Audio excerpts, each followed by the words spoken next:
Hey everybody, it's Professor Parish, and I hope that you are doing well. I hope you had a good spring break and a good extended spring break, given the circumstances that we're going through right now. Fortunately for our class, even though SIC is going to be doing remote access for courses for the rest of the semester, we're already an online class, so you all have a little bit of an advantage in terms of already knowing how to navigate the web page, and so nothing really is going to change there. Our class is going to stay very much like it is. It just may be that your other classes, if you have them on campus, will be changing since we have the shelter in place mandate through the state because of COVID-19. So if you've not been to SIC's website or you've not seen SIC's Facebook page, please take time to go and read the updates about COVID-19 and what our campus is doing.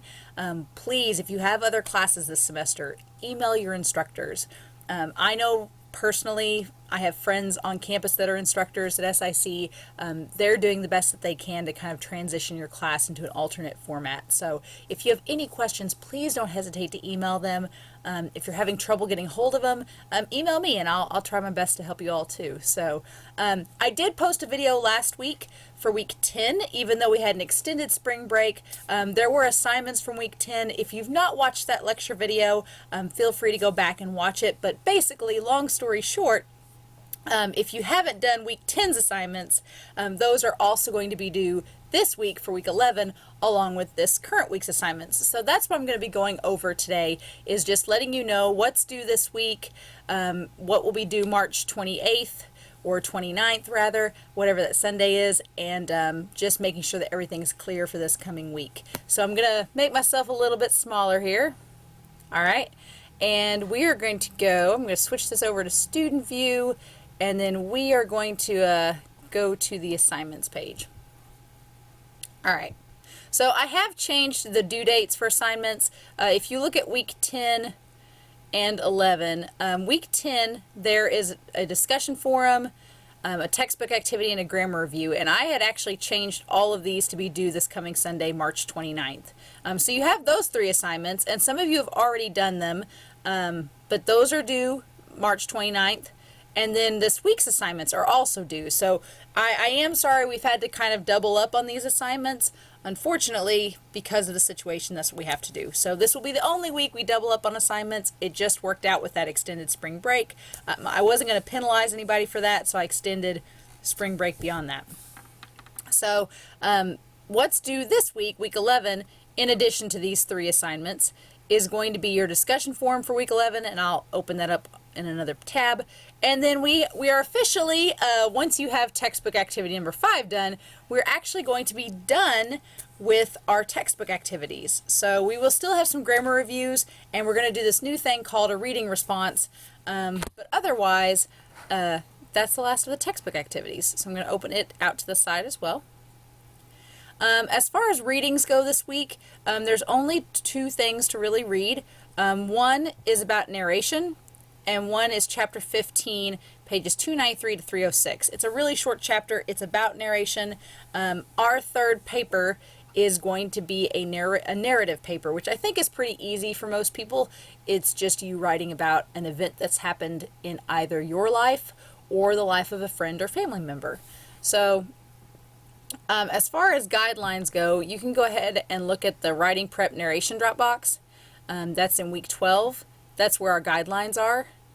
And then once you open that document up, and this silly box is going to probably pop up. Yep, there it goes. Yeah, I know. So narrative paper is just basically writing about an event that's happened in yourself or a family or friend's life or your community. I've had students write about the May 8th tornado. I've had students write about broken bones. I have students write about like their state winning football match or their last basketball tournament or, you know, different events. So it's a very personal essay, but it's one that I think is easy for students to write because it's easier to write from experience than to have to make something up fresh and on the spot. As far as the guidelines go, 3 full pages like we've done with our other papers, and then they're worth the same amount of points as the other papers. So I'm going to go back to this guideline next week when we talk about the writing prep, but I just wanted to go ahead and introduce it for this week. So I'm getting a little ahead of myself there. So if you go back and watch the week 10 lecture video, I do talk about the grammar review and the textbook activity and last week's discussion post. So if you've not watched that video, please do, and note these assignments are due the 29th. And I'm going to change those due dates because it says midnight right now, and I'm going to change them. And then as far as week 11 goes, then these are all due Sunday as well. And the discussion forums, you guys know the posts are due Friday. So the discussion forum for week 11 is talking about narration. It's just about the importance of narrative, the importance of telling a story, and it uses a few different examples to kind of back it up. So there's that short video, and then you answer the questions for it. So it's pretty straightforward. And then the reading response, this is a new type of assignment. So this is going to take the place of our textbook activities. So you have these guidelines to open up. It's a Dropbox format, just like your papers. These are worth 20 points. So this video this week, so you are watching some videos this week. I want to go ahead and preface it. The videos for the discussion forums, both week 10 and week 11, are only about 5 to 10 minutes long, so they're not very long. This video is a bit longer, and I've noted that. It's 25 minutes long, so it's really good. It's a good video. It's got some entertaining, interesting information in it, but it is going to take you half an hour, so you do need to block out some time to watch this video and take notes.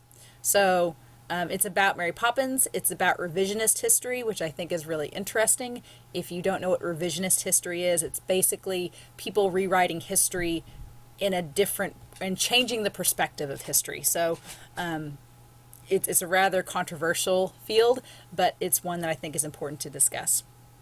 And then you are writing a response by answering these 3 questions, and your response needs to be double-spaced, about a page in length total. And I think once you answer these 3 questions, you're going to have about that much text to take up a page.